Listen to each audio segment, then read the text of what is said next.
¿Estamos listos? Buenos días, hermanos, bienvenidos.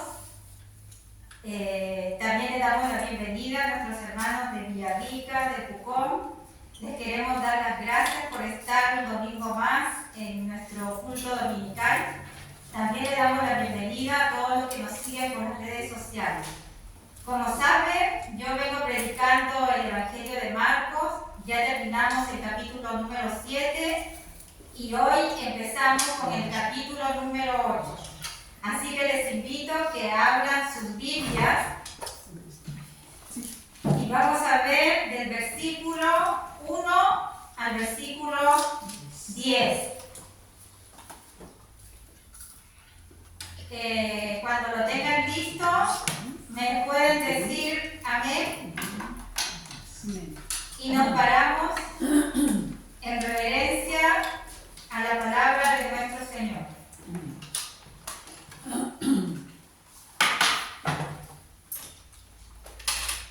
En aquellos días, dice así la palabra del Señor. El título de hoy se llama El olvido de los discípulos. Dice así la palabra. En aquellos días, como había una gran multitud y no tenían que comer, Jesús llamó a sus discípulos y les dijo: tengo compasión de la gente, porque ya hace 3 días que están conmigo y no tienen que comer. Y si yo les enviare en ayunas a sus casas, se desmayarán en el camino, pues algunos de ellos han venido de lejos. Sus discípulos le respondieron: ¿de dónde podrá alguien sacar de pan a estos? ¿De dónde podrá alguien saciar de pan a estos aquí en el desierto? Él les preguntó: ¿cuántos panes tenéis? Ellos dijeron: 7. Entonces mandó a la multitud que se recostase en tierra, y tomando los 7 panes, habiendo dado gracias, lo partió y dio a sus discípulos para que los pusiesen delante, y los pusieron delante de la multitud. Tenían también unos pocos pececillos y los bendijo, y mandó que también los pusiesen delante. Y comieron y se saciaron, y recogieron de los pedazos que había sobrado 7 canastas. Eran los que comieron 4,000 y los despidió.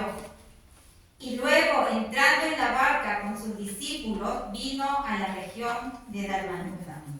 Hasta ahí la palabra del Señor. Amén. Padre celestial, te doy gracias por tu palabra, la cual es hermosa y la que tú nos has dejado para que nosotros seamos instruidos en tu verdad. Ayúdanos para ser edificados, para crecer cada día en el Evangelio. Y que también este sermón pueda tocar corazones a todos los que nos sigan por las redes sociales y que tú puedas hacer tu obra generosa de transformar vidas. Te pido que me uses como un instrumento en tus manos y que seas tú hablando a través de mí.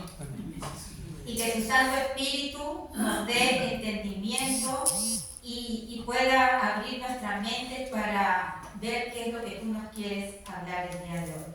Te doy las gracias en el nombre de Jesús. Amén. Amén. ¿Nos podemos sentar, hermanos?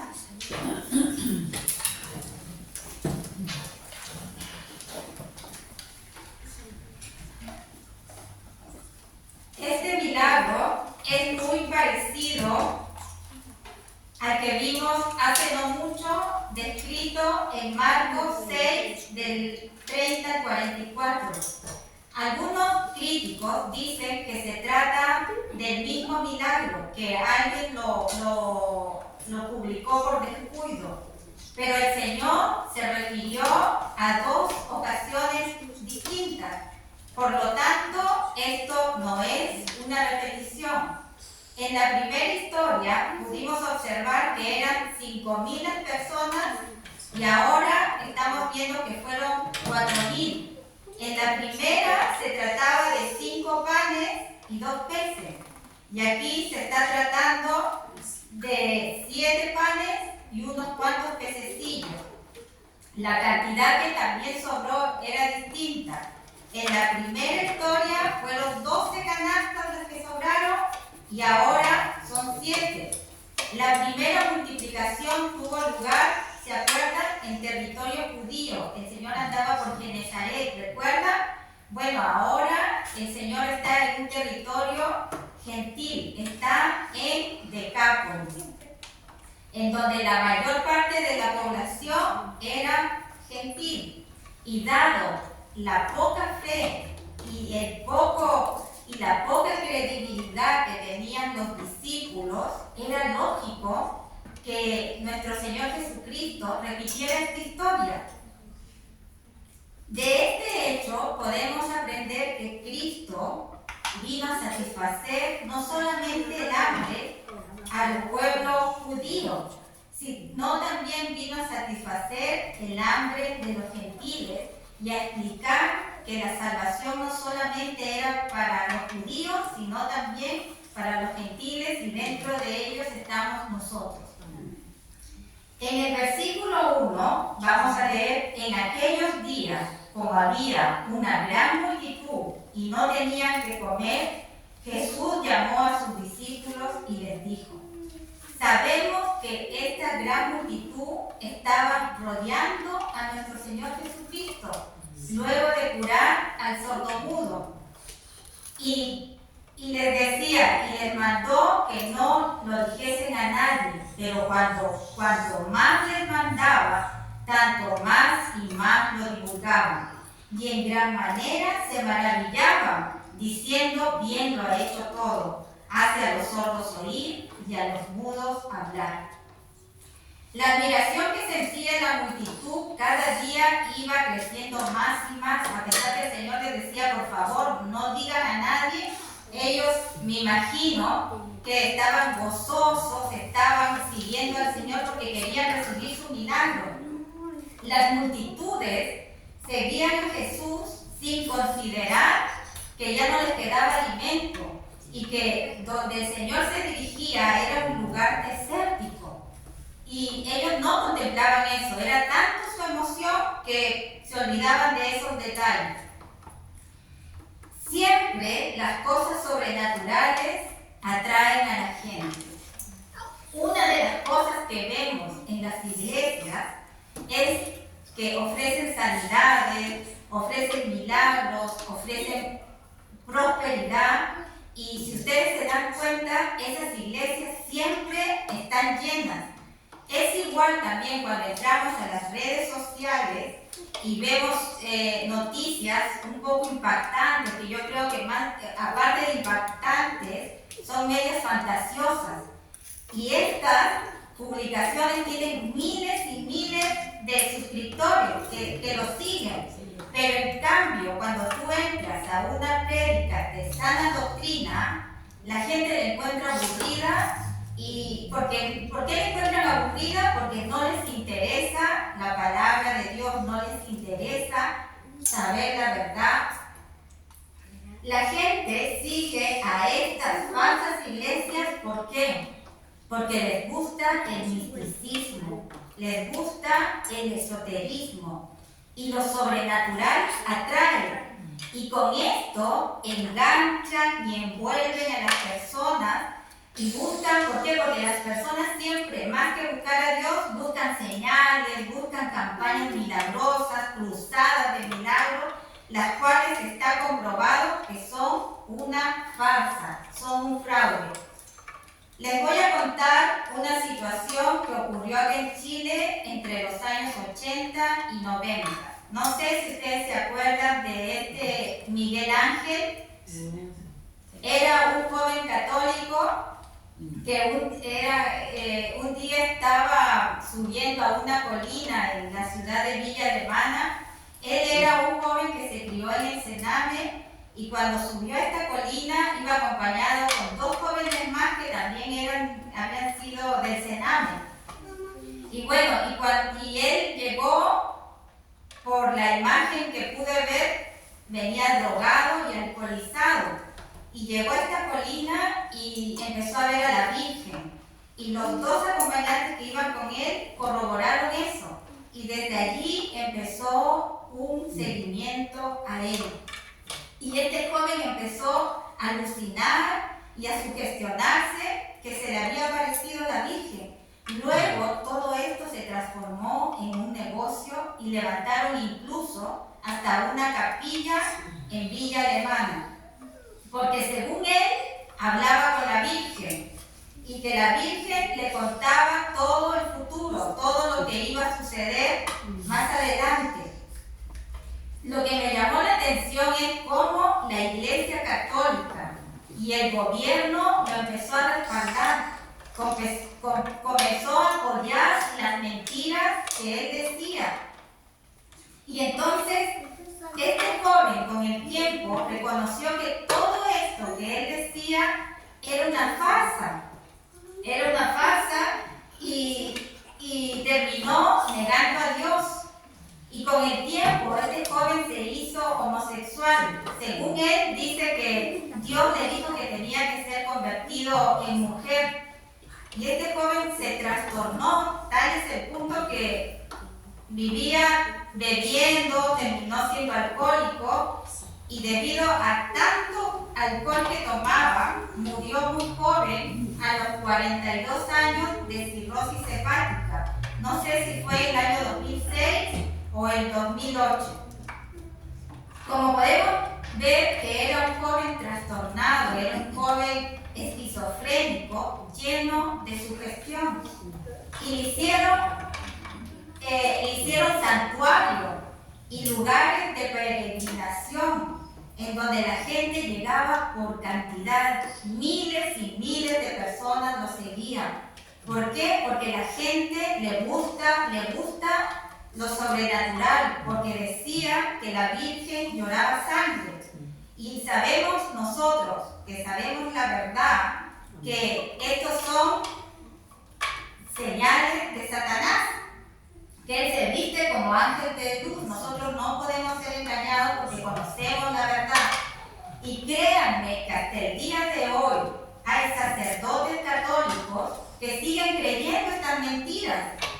Si lo traemos al contexto actual, si ustedes han podido ver las noticias, hay también ahora apareció una, dice, sanadora, Leda Bergonzi, una sanadora argentina que también está convocando multitudes, en un solo día convoca 3.000 y ella dice que el Espíritu Santo le ha dado ese don para la sanación. Pero nosotros sabemos que el único que tiene ese poder es nuestro Señor Jesucristo. Esta mujer viene a ser una impostora, una mentirosa, pero la gente le gusta seguir esto, lo fácil, el camino que solamente te impongan las manos sin ningún sacrificio.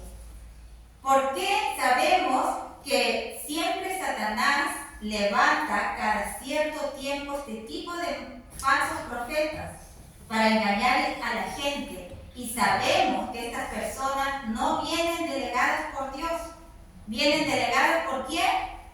Por Satanás, ¿no es cierto? El objetivo de todo esto, ¿por qué Satanás levanta a estas personas? Para destruir la credibilidad de la palabra de Dios. Por eso levantan estos falsos profetas, estos falsos maestros sanadores, porque quieren destruir la palabra. En cambio, nosotros que buscamos a Dios y a nosotros para poder encontrar la verdad, nuestro Señor Jesucristo dijo que encontrar la verdad es como encontrar un tesoro.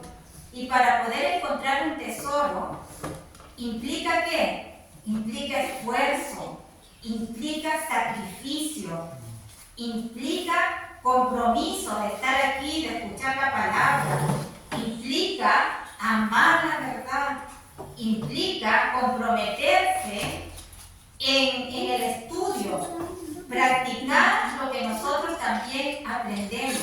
Y eso es lo que nosotros buscamos. Nosotros no buscamos impostores, mentirosos que vengan y nos engañen. Eso queda para los que no saben la palabra. pero nosotros no podemos ser engañados. Versículo número 2. Dijo, estas son palabras de Jesús, de nuestro Señor. Tengo compasión de la gente porque ya hace 3 días que están conmigo y no tienen que comer. Acá la palabra compasión,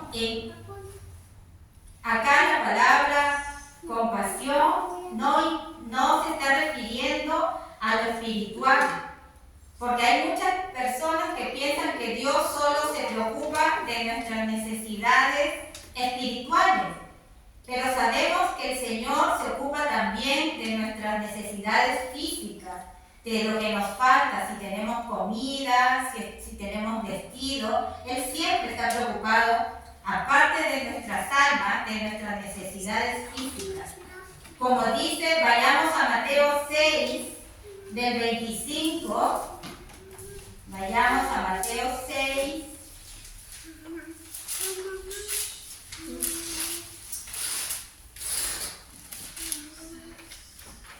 Del 25 al 34.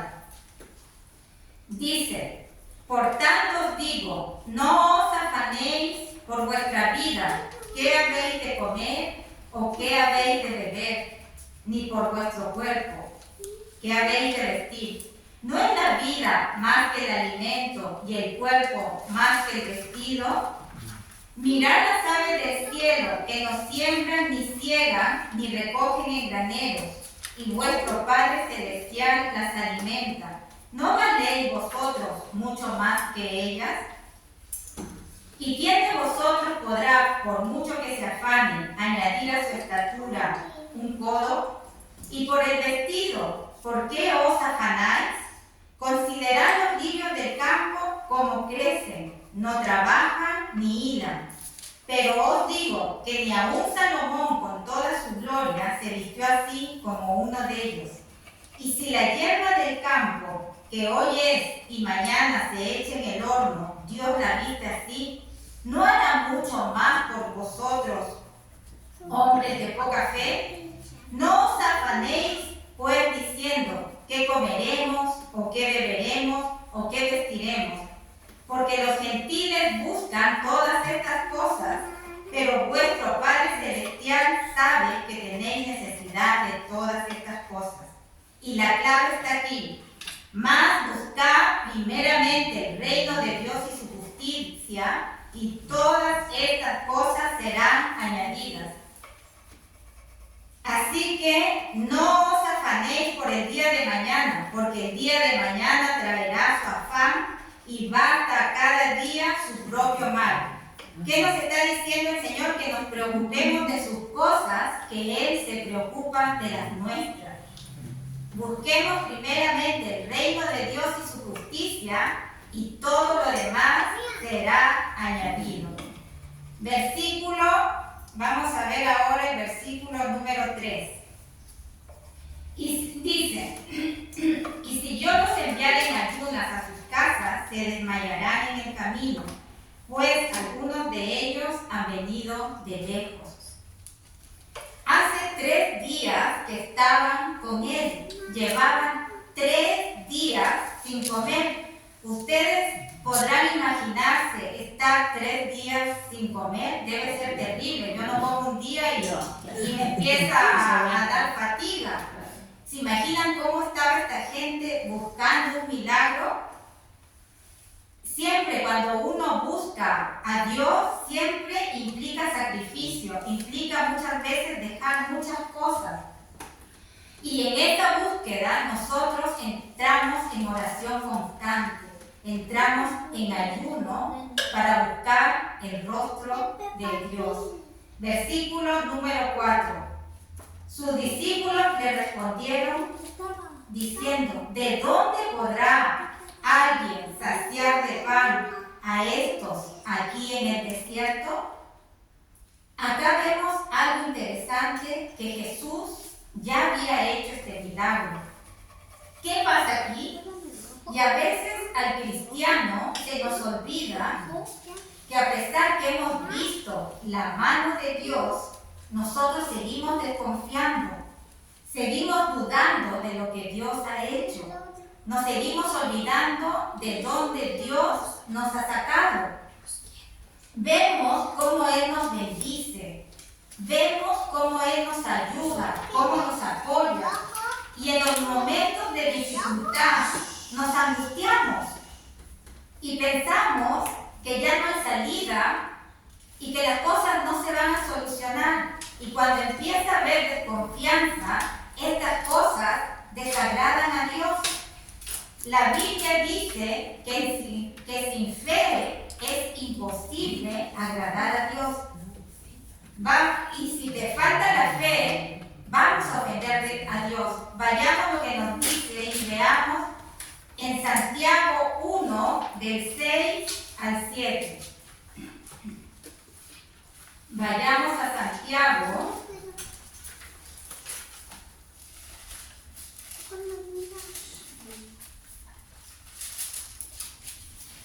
Santiago. ¿Lo tiene? Amén. Ya. Dice, pero pida con fe, no dudando nada, porque el que duda es semejante a la ola del mar, que es arrastrada por el viento y echada de una parte a otra.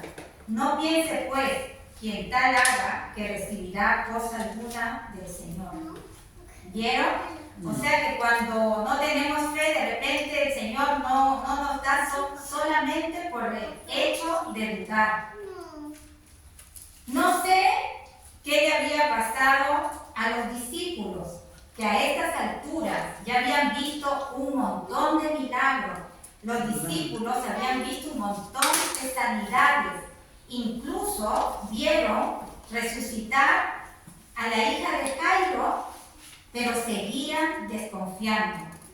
Los judíos, específicamente los discípulos, les costaba entender que los gentiles también podían recibir la salvación y la bendición. Y es también importante que estos discípulos, a pesar de que el Señor resucitó, seguían desconfiando de Dios y de su poder. Incluso hay un pasaje que nos dice que el Señor se apareció a una de sus discípulas, y esta discípula fue y le contó a los discípulos, diciéndoles, yo acabo de ver a Jesús. Y ellos no creyeron y la trataron a María Magdalena como loca. Hasta ese momento, habiendo andado los discípulos tanto tiempo con el Señor, todavía seguían incrédulos. Todavía ellos tampoco podían entender que la salvación no solo era para los judíos. Incluso recién en Hechos, en el capítulo 10, recién Pedro reconoce que Dios no hace acepción de personas. Vayamos a Hechos 10, del 34 al 36.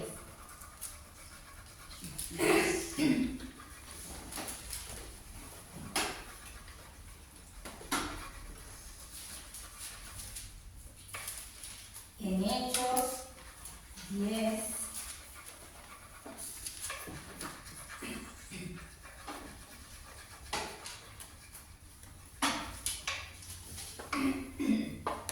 ¿lo tiene? Amén. Ya. Dice, entonces Pedro, abriendo la boca, dijo, en verdad comprendo que Dios no hace acepción de personas, sino que en toda nación se agrada del que teme y hace justicia. Dios envió mensaje a los hijos de Israel, anunciando el evangelio de la paz por medio de Jesucristo. Este es Señor de todos. Recién aquí Pedro entendió que Jesús no hacía acepción de personas. La salvación era para todo el mundo que creyera en el evangelio. Los discípulos, como podemos ver, seguían desconfiando y dicen, ¿de dónde vamos a sacar para dar de comer a tan grande multitud. ¿Cómo era posible que a pesar que este milagro no había pasado mucho tiempo en que el Señor lo había hecho, seguían incrédulos? Ellos pensaban de repente, si en aquel tiempo Él solucionó ese problema, a lo mejor ahora no lo puede hacer y tengamos que cambiar de estrategia. Yo creo que no es que ellos se hayan olvidado. Yo creo que aquí pasa lo que nos pasa a nosotros, que cuando estamos en una prueba nos olvidamos de lo que Dios hizo en el pasado y pensamos que no lo va a poder solucionar en el presente. Pensamos y dudamos que Dios es soberano y que Dios puede solucionar las cosas, porque sabemos que Dios hace todas las cosas bien. ¿Por qué nos angustiamos hoy? ¿Por qué nos preocupamos? ¿Acaso Dios ha cambiado? ¿Ahora crees que Dios no es capaz de solucionar lo que tú estás pidiendo?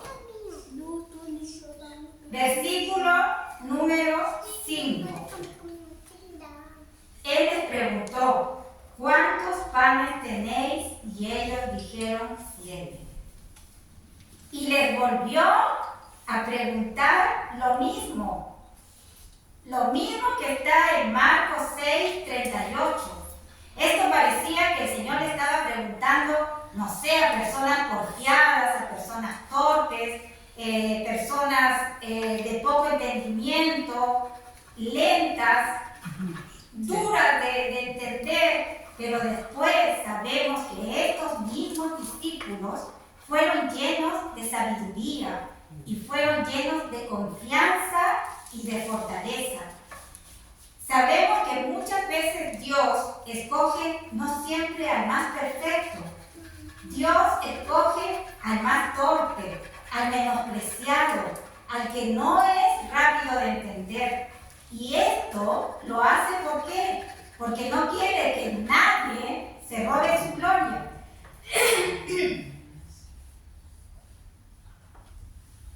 Porque nosotros los humanos tendemos que cuando alguien se para al frente a predicar, nos guiamos por las apariencias. De repente viene un predicador con mucho dominio en la palabra, viene con muy buena apariencia, más le prestamos atención a las cosas externas que a las internas. Y eso es lo que siempre tenemos nosotros los humanos, y con eso se le quita la gloria a nuestro Señor.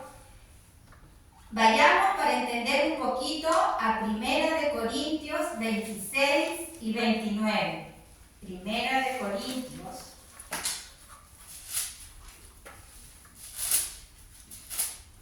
1,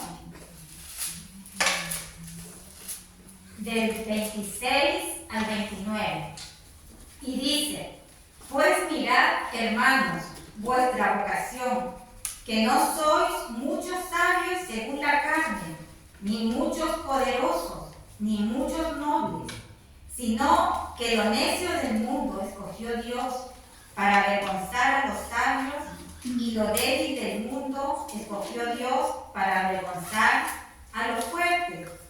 Y lo vil del mundo y lo menospreciado escogió Dios, y lo que no es, para deshacer lo que es, a fin de que nadie se jacte en su presencia. Ahora lo voy a leer en el lenguaje actual, en donde está un poco más, un poco más comprensible, un poco más claro. Y dice, recuerden lo que ustedes eran cuando Dios los eligió. Según la gente, eran muy pocos de ustedes pocos sabios, y muy pocos de ustedes ocupaban puestos de poder o pertenecían a familias importantes. Y aunque la gente de este mundo piensa que ustedes son tontos y no tienen importancia, Dios los eligió para que los que se creen sabios entiendan que no saben nada. Dios eligió a los que desde el punto de vista humano son débiles, despreciables y de poca importancia, para que los que se creen muy importantes se den cuenta de que en realidad no lo son.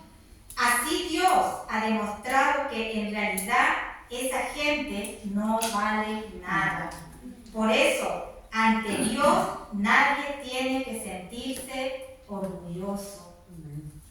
Personas débiles, pecadoras, no tan sabias, escoge Dios. Hombres sin mucha reputación, hombres sin mucho poder, y los convierte en hombres de fe. Amén. Y eso es lo que está haciendo Dios ahora con nosotros. Él nos está fortaleciendo. Dios no se fija en las apariencias externas. Dios se fija en lo que tú tienes en tu corazón. Inicialmente, nosotros cuando hemos empezado nuestra vida cristiana, hemos sido lentos espiritualmente. Pero después de tener un encuentro personal con Cristo y después de estudiar la Escritura, empezamos a tener sabiduría, empezamos a tomar mejores decisiones y empezamos a crecer espiritualmente, empezamos a madurar. Ahora vamos al versículo número 6.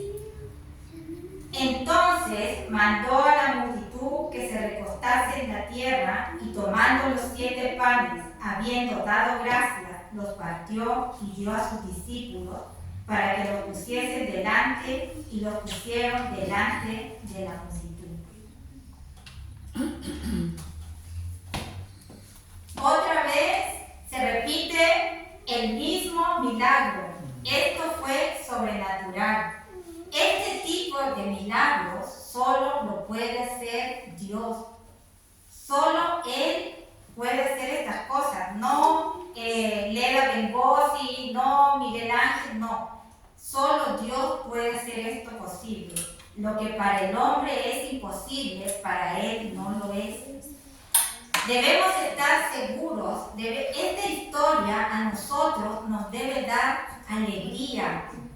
Esta historia nos debe dar confianza, seguridad de que Dios puede actuar en cualquier situación. Aunque para nosotros sea imposible, para Dios siempre es posible.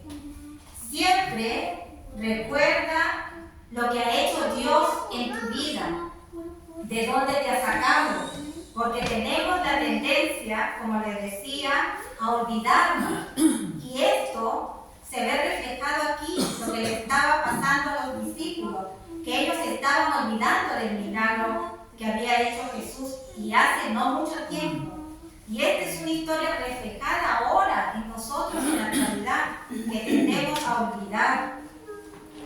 El versículo 7. Tenía también unos pocos pececillos y los bendijo y mandó que también los pusiesen delante. Esto nos deja claro que primero dio alimento en la primera historia a los judíos y ahora también dio alimento a los gentiles. Entonces nos está dejando más que claro que la salvación era para ambos y las bendiciones también, no solamente la salvación, sino todas las bendiciones, no solo el ámbito espiritual, sino también lo físico, de nuestra provisión, de nuestros alimentos. Vamos a ver ahora el versículo 8, 9 y 10. Dice: y comieron y se saciaron y recogieron de los pedazos que habían sobrado 7 canastas. Eran los que comieron como 4,000 y los despidió. Y luego entrando en la barca con sus discípulos, vino a la región de Dalmanuta.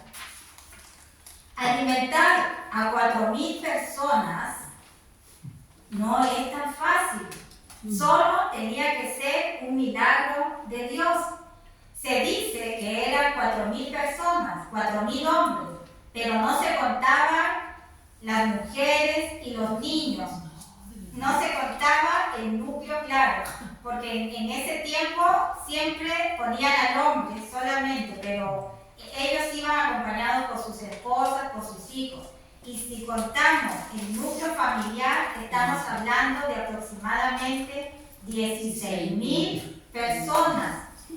Este tipo, como les decía, de narraciones históricas a nosotros nos debe llenar de admiración, de respeto y de confianza, de que estas cosas sobrenaturales solo Dios las puede hacer. Y comieron y se saciaron y llegó hasta sobrar 7 canastas. A veces cuando Dios bendice y da mucho más de lo que tú necesitas. Y a veces Dios lo hace ¿para qué? Para ver tu corazón, para ver si hay en ti egoísmo o no lo hay. Si compartes con otros la bendición y la provisión de Dios. Él bendice y multiplica muchas veces de lo que, aparte de suplir tu necesidad. Les pregunto, cuando Dios a ustedes les ha suplido su necesidad y te sobra, ¿bendices a otros? ¿Te preocupas por el hermano que está pasando necesidad?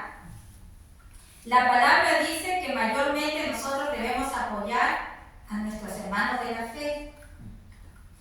¿O tienes una actitud egoísta como el pueblo de Israel cuando estaba en el desierto? No sé si se acuerdan que cuando ellos estaban en el desierto, Dios les mandaba maná, y ellos se llegaron a cansar del maná y empezaron a pedirle carne al Señor.